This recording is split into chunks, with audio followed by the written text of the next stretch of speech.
This week on Money Matters, the U.S. Federal Reserve leaves its interest rate unchanged at near 0% levels, citing heightened global uncertainties and soft inflation at home.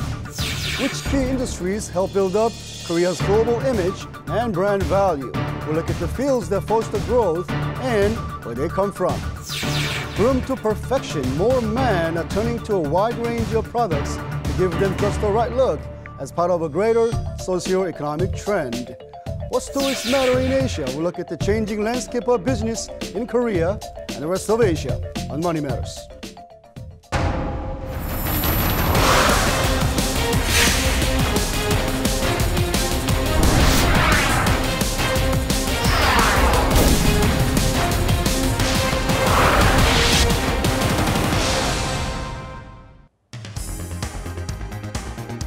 Hello everyone, I'm Kim Il-sun.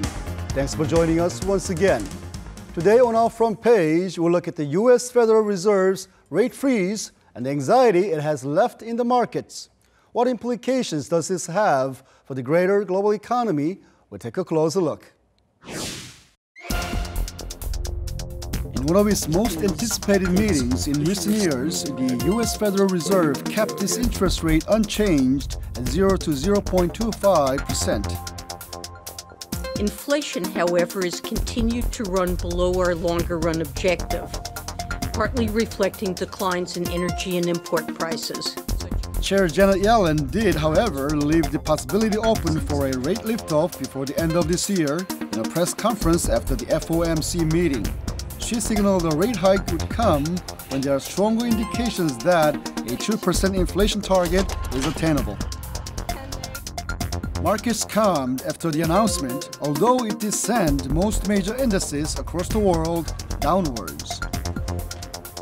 Why has so much focus been put on the federal funds rate, and how much implication does it have for the global economy? As we know, the dollar is a world vehicle currency. Therefore, the Fed plays a role of a central bank in the world. Therefore, this is when to raise interest rate and also how much to raise interest rate are very crucially important to in particular to emerging economy. Washington has adopted a near 0% rate policy since 2008, unleashing roughly $3 trillion leading up to October last year. 7 years later, the U.S. economy is back on the expansionary track despite dismal growth in the global economy. In light of such changes, the U.S. faced the decision of whether to start reeling capital back in, which would spark massive capital outflow from emerging economies. But as indicated in its latest freeze, there are still factors holding back a rate liftoff. One of the most important of them is instabilities in China.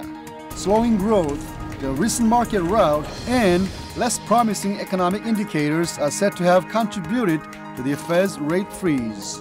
중국을 중심으로 세계 경제가 둔화가 되면 그 영향을 미국도 받지 않을 수가 없게 되고 또 미국이 금리를 올려서 달러화가 강세를 보이게 되면 미국의 수출이 안 좋아지고. On the domestic front in the U.S., inflation is still not robust enough, falling far short from its 2% target. As laid out by Yellen, an October hike would only be possible if employment, consumption, and real estate indicators are strong enough with a weaker dollar. Markets in the US and Europe all posted the largest losses in the month of September after the Fed decision.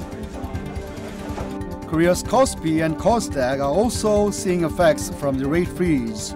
Bank of Korea Governor Lee Ju-yeol recently signaled during a parliamentary audit that Seoul's central bank is now ruling out the possibility of an additional rate cut, adding more volatility to the country's markets.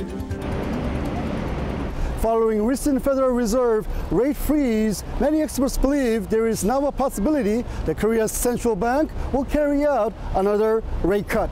On the back of slow growth from China, slack exports, and tepid domestic consumption, they argue more capital needs to circulate in order to boost growth. With interest rates sitting at the lowest levels on record, there has been a lot of money flowing through the markets. But much of it has been concentrated in the real estate sector, limiting growth in other areas. The Fed's recent decision has given rise to voices arguing for an additional rate cut, but the mounting concerns about capital outflow and snowballing household debt, the Bank of Korea faces some difficult choices down the line.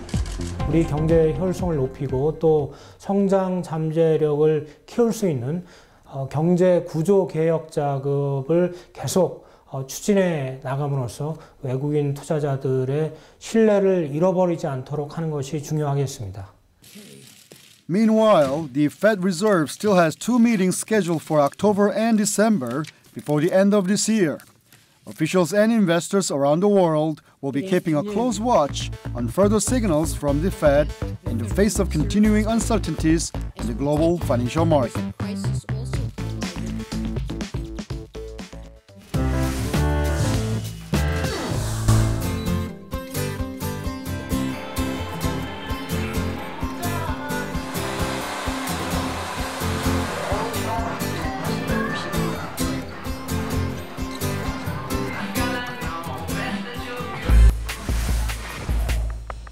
Markets in Asia opened down this week on growing jitters about growth in the global economy. This comes after major indices turned south on Friday following a U.S. Fed rate freeze. Korea's markets have been no exception, and we'll get a look at some other stories from the week with the Somi-sorang. Thank you, Son. I'll start you off with some of the top headlines from Korea. The so-called Youth Hope Fund, kick-started to foster employment opportunities for Korea's young job seekers, is accepting contributions from the public starting this week.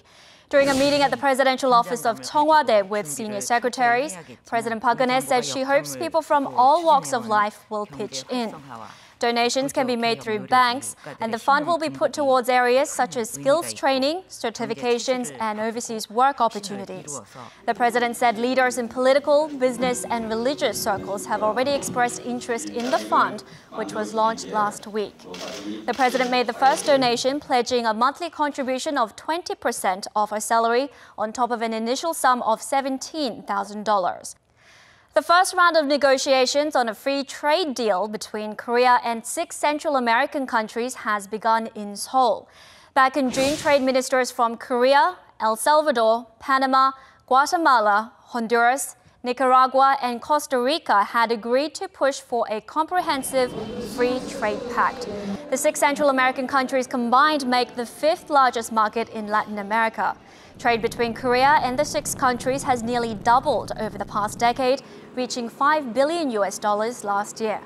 If the two sides reach a deal, Seoul will become the first Asian country to sign a trade pact with all 6 countries.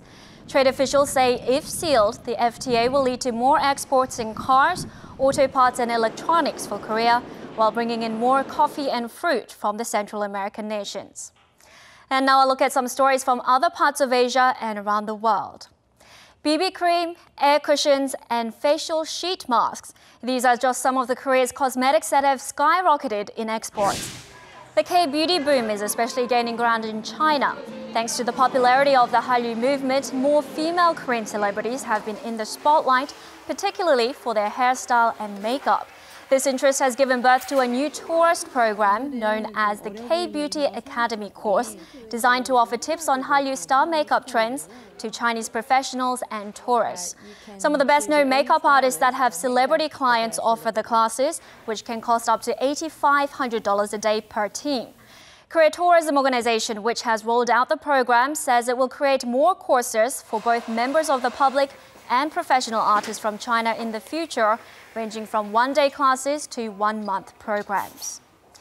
Following the market rout and yuan devaluation at home, Chinese investors have been turning their eye elsewhere, with much of their capital landing in high-end residential areas in London. This is because real estate prices in the city have been on a steady rise, and investment is relatively easy, coming in with greater security on the legal front as well.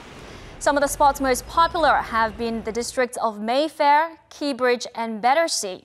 Investors hope to rake in long-term profitability from rentals.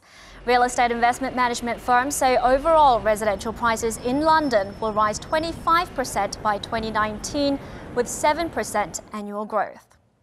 And Tokyo Dome is Japan's first baseball stadium with a dome-shaped roof that cost nearly $300 million to construct, and it's home to the country's leading baseball team, the Yomiuri Giants. The dome that also acts as an entertainment hub has clawed in around $360 million in sales in the first half of the year. This impressive performance would have been impossible had the dome stayed true to being a strict baseball stadium. Instead, it's been busy offering the venue up for concerts, international conventions, and other attractions, making it a central tourist destination. Unlike other municipal governments that are struggling to deal with a massive deficit incurred from building venues for global sporting events, Tokyo Dome has managed to transform itself into a cash cow by doing all it can to lure more people.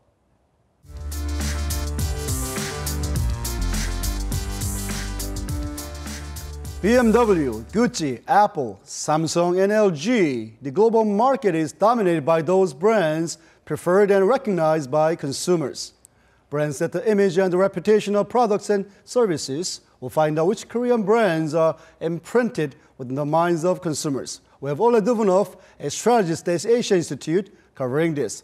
Ole, welcome to the studio. Thank you. Well, right from the top, what impact do Korean brands making out there in the global spaces?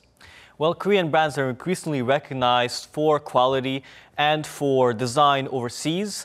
We can immediately think of the Korean cultural wave, or Hallyu, Korean cultural movement, which the government estimates to be worth more than $80 billion. If we look at the corporate side, Interbrand, a brand consultancy, estimates that 3 brands, Samsung, Kia and Hyundai, are placed within the global 100, with Kia being the fastest riser. Well, we understand the brands set the value of a product and also the reputation of a single country. But tell us, what exactly is a brand? A brand is a symbol. It's a reason why you would choose one product over another. Now, a brand serves to allow the customer to make the right choice, especially as we are overwhelmed with information today and you know what to buy and what not to buy. Now, branding is not marketing or advertising, but branding is the result of marketing and advertising. Tell us more about the Korean brands that's making some noise out there, and tell us why they are considered so special. Well, the Korean society is all about status. So when we think about cosmetics from Amore Pacific, Samsung, or even Kia today, it's all about projecting a really polished, really good image, for once. And number 2, it's about making the customer feel premium, as if their life is upgraded. Well, I guess in the past, made in Korea used to be perceived as something of the cheaper and the economic alternative to higher branded goods. But nowadays, it's quite different. It means more of the upscale and even for some brands, luxurious images. Can you tell us more about those brands making some news out there?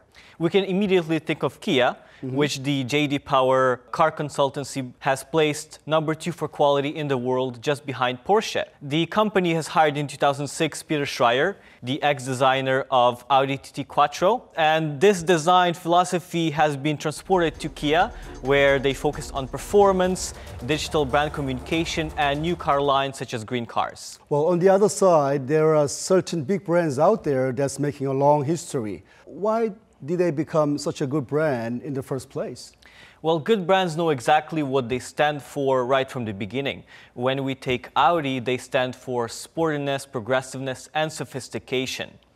If we look at what they are doing now, they are pushing the sustainable performance strategy by releasing a 500 horsepower electric SUV to compete with Tesla and charge higher prices to the user. We also see the brands being extended to intangible goods areas such as events, cultures, and arts and entertainments.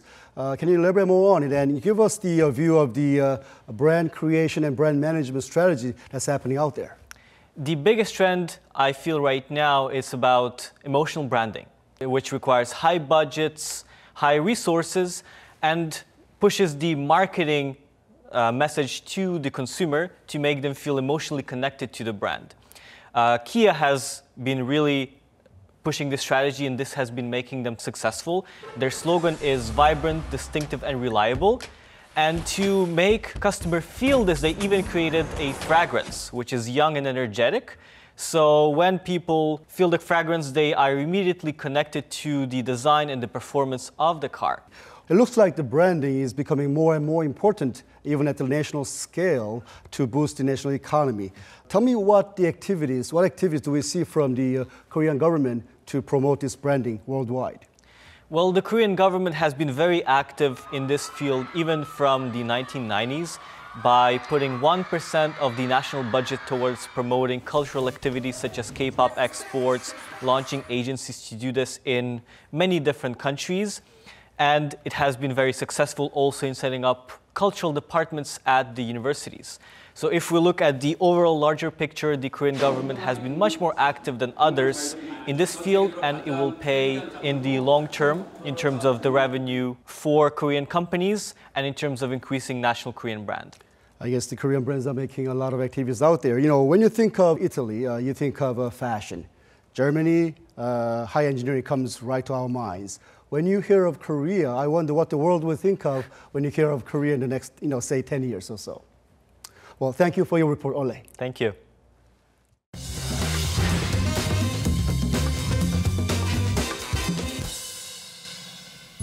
The news is plagued by wars, disasters, and accidents, all issues threatening our daily lives, resulting in huge amounts of money being put forth to both combat and address them. But there's another silent and just as expensive issue that's wreaking havoc everywhere. Today on In Numbers, I want to talk about the issue of obesity and the repercussions it's had on our lives around the world, but from an economic perspective. Now, obesity, it's an issue that knows no boundaries, be it across countries, gender, or race. Recently, obesity has been receiving the spotlight around the world as many are coming to realize the ripple effect of obesity and how it's not a problem that can be fixed overnight. Now, there's an estimated 2.1 billion people who fall under the obese or overweight index in the world, meaning 30% of the population is directly experiencing this issue. And for some, it comes with a grim ending. Nearly 5% of deaths worldwide are caused by obesity. Now, the McKinsey Global Institute Research Organization recently released new analysis on the current state of obesity and its global impact. According to their findings, obesity is a huge threat to both economies around the world.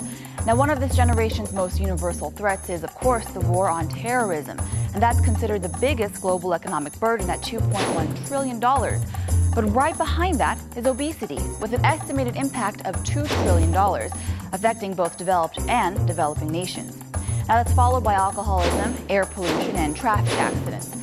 Now, when estimating these costs, things like loss of economic productivity due to early death and/or disease, as well as direct healthcare costs, are both factored in as well. Now, $2 trillion, that's roughly 2.8% of our global GDP. It's equivalent to the GDPs of Russia or Italy and greater than the annual GDP of Korea. Obesity sits in the same ranks of economic destruction as armed violence, war, terrorism, and smoking. And like the others, obesity is completely preventable. Now, what are some of the leading countries suffering from obesity? Well, 35.6% of Saudi Arabia's population is said to have a body mass index of more than 30, putting them under the category of obese. Now, the U.S. is said to have 33.9%, and countries like New Zealand and the U.K. follow closely behind. Korea has an obesity rate of 3.2%, which has been noted by many as a bit of an anomaly, along with Japan, as many economic countries, especially within the G20 nations, seem to have much higher obesity rates. Now, experts have noted that with some developed nations, obesity growth rates have finally plateaued. But this is a battle that's far from over. And just like issues such as global warming, it requires a united global approach. Now, that wraps up today's In Numbers. Stick around for another in-depth look at Korea and its economy.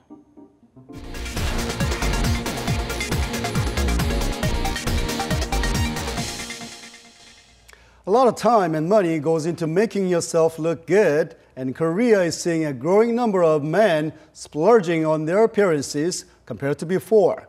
Men's grooming is becoming a boon in many sectors, and here to tell us more is Arirang. That's right. Men who have vested interest in their appearance are called the grooming tribe in Korea, and this growing group is making its mark in industries that have traditionally been considered female territory. Take a look.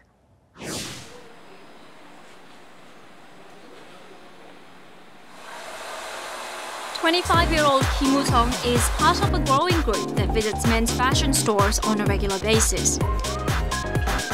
Whether it's for a job interview, a first date, or a night out with friends, if there's a special occasion, Kim will gladly invest time and money into polishing his style. The lengthy process includes hairstyling at a men's only hair shop and applying makeup with men's cosmetics. 일단은 머리도 만지고 그리고 또 왁스도 바르니까 좀 제가 자신감이 생기는 것 같고 꾸미는 건 아무래도 면접이지 않을까. 우리가 그 짧은 시간에 우리를 다 담아낼 수가 없잖아요. 그래서 머리부터 발끝까지 이렇게 꾸미고 가야지 좀 더 좋은 성적이 있지 않을까라는 그런 생각이 들어요. Korea has been seeing an expansion in part of its retail sector going after the so-called grooming tribe. Offering everything from ties and wallets to sunglasses and jewelry, one-stop stores where men can style themselves head to toe are popping up with greater frequency.